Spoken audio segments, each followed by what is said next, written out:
नमस्कार दोस्तों। हमारी आज की कहानी है भाग्य वाले का हल भूत जोतता है।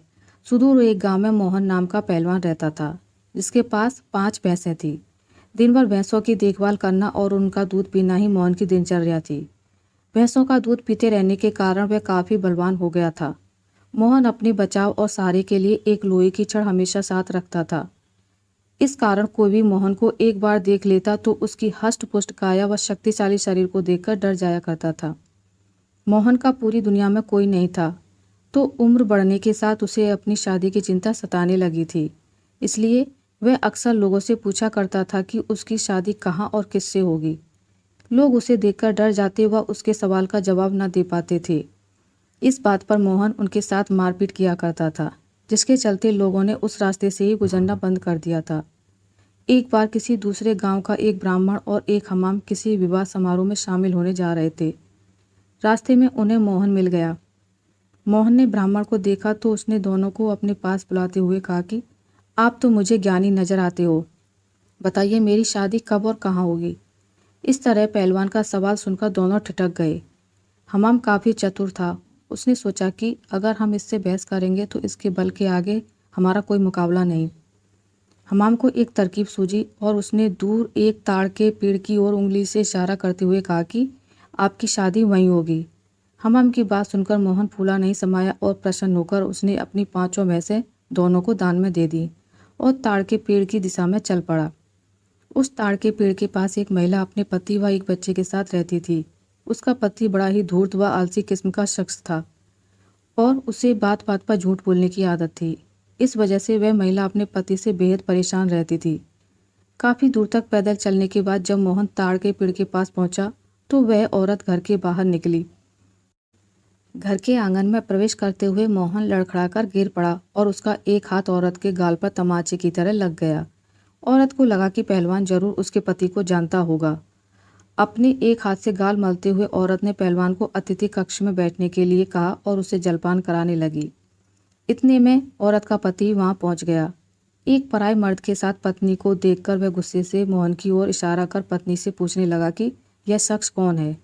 औरत ने डरते हुए कहा कि मुझे लगा कि यह आपका परिचित है, इसलिए उसे भीतर आने दिया। अपनी पत्नी की बात सुनकर वह शख्स और भी क्रोधित हो गया और लड़ने के लिए मोहन की ओर झपका। शख्स को रोकने के लिए मोहन ने अपने लोहे की छड़ उसके सिर पर रख दी, जिससे वह आदमी वहीं मर गया। यह सब दृश्य देखकर उसकी पत्नी रोने लगी। माहौल को देखकर पहलवान वहां से जाने लगा तो उस औरत ने मोहन को रोक लिया और कहने लगी कि उसके पति के अलावा घर में कमाने वाला कोई नहीं था और उनकी मृत्यु के बाद अब तुम्हें हमारे साथ ही रहना होगा। इसके बाद मोहन उस औरत के साथ उसी घर में रहने लगा। मोहन को भैंसों का दूध पीने के अलावा कोई काम नहीं आता था। ऐसे में कुछ दिन बाद जब घर का राशन खत्म होने लगा तो महिला ने उससे कहा कि वह बाहर जाकर कुछ कमाकर लेकर आए या फिर राजा के पास जाकर खेती के लिए जमीन मांग ले, ताकि वह खेती कर अपना और उनका भरण पोषण कर सके। महिला की बात सुनकर पहलवान अपनी लोहे की छड़ उठाकर राजमहल की ओर चल पड़ा। राजमहल के पास पहुंचने पर सभी द्वारपाल और सैनिक मोहन की काया देखकर डर से कांपने लगे और तुरंत राजा तक सूचना पहुंचाई कि कोई पहलवान हाथ में लोहे की छड़ लिए महल की ओर बढ़ता चला आ रहा है। सूचना पाकर राजा ने तुरंत अपने मुंशी को बुलाया और उसे तत्काल पहलवान के पास जाकर आने का कारण पूछने को कहा। पहलवान मुंशी को खेती के लिए जमीन मांगने की अपनी विनती बताता है। संदेश लेकर राजा के पास पहुंचने पर राजा पहलवान को ढेर सारी जमीन देने का आदेश देता है। मुंशी बेहद चतुर होता है तो वह राजा द्वारा पहलवान को दी गई अधिकांश जमीन स्वयं के लिए रखकर मोहन को कब्रिस्तान के पास एक बंजर जमीन का छोटा सा टुकड़ा दे देता है, जिसे पाकर पहलवान खुशी खुशी वापस लौट जाता है। उस बंजर जमीन के बीच में एक पीपल का पेड़ था जिस पर भूतों का बसेरा था। जमीन को फसल उगाने योग्य बनाने के लिए जब पहलवान जुताई करना शुरू करता है तो एक पेड़ के कारण उसे खेत जोतने में परेशानी आने लगती है। मोहन उस पेड़ को उखाड़ने की ठान लेता है और अपनी लोहे की छड़ से उस पर प्रहार करता है, जिससे करीब 150 भूत पेड़ के नीचे गिर जाते हैं और गुस्से से पहलवान की ओर लड़ने के लिए दौड़ते हैं। पहलवान अपनी छड़ से सभी भूतों के छक्के छुड़ा देता है। पहलवान से जीतना असंभव जानकर भूत मोहन के सामने पेड़ न काटने की गुजारिश करने लगे। भूतों ने कहा, यह हमारा घर है, हम कई सालों से यहाँ रह रहे हैं, हमारे घर को मत उजाड़ो। भूतों ने इसके बदले खेतों में काम कर उपज मोहन के घर पहुँचाने का प्रस्ताव रखा। मोहन को भूतों पर दया आ जाती है और वह उनका प्रस्ताव स्वीकार कर घर चला जाता है। इसके बाद से भूत समय समय पर पहलवान के घर हर फसल पहुँचाने लगते हैं। एक बार उन भूतों का गुरु उनसे मिलने आता है। सभी भूतों को दुबला पतला व कमजोर देखकर वह उनकी दुर्दशा का कारण पूछता है। भूतों से पूरा वृत्तांत सुनकर गुरु पहलवान को सबक सिखाने की ठानता है और उसके घर की ओर चल पड़ता है।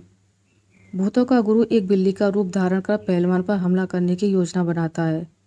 उन दिनों पहलवान के घर में रोज एक बिल्ली रसोई में घुसकर सारा दूध पी जाती थी, जिससे वह काफ़ी परेशान था। उस दिन पहलवान भी उस बिल्ली को सबक सिखाने के लिए दरवाजे के पीछे छिपकर बिल्ली का इंतजार कर रहा होता है। जैसे ही बिल्ली के रूप में भूतों का गुरु कमरे में प्रवेश करता है, पहलवान उस पर प्रहार कर देता है। पहलवान के प्रहार से भूतों के गुरु की कई हड्डियां टूट जाती हैं और वह अपने असली रूप में आकर अपनी जान बख्शने का निवेदन करने लगता है। मोहन ने भूतों के गुरु को छोड़ने के बदले उस गुरु को खुद के लिए सजा चुनने के लिए कहा। ऐसे में भूतों के गुरु ने कहा कि उसे बख्शने पर वह राशन की मात्रा दोगुनी कर देगा। भूतों के गुरु की इस बात पर कुछ देर विचार करने के बाद पहलवान उसे छोड़ देता है। पहलवान के घर से निकलकर भूतों का गुरु सीधे अपने शिष्यों के पास जाता है।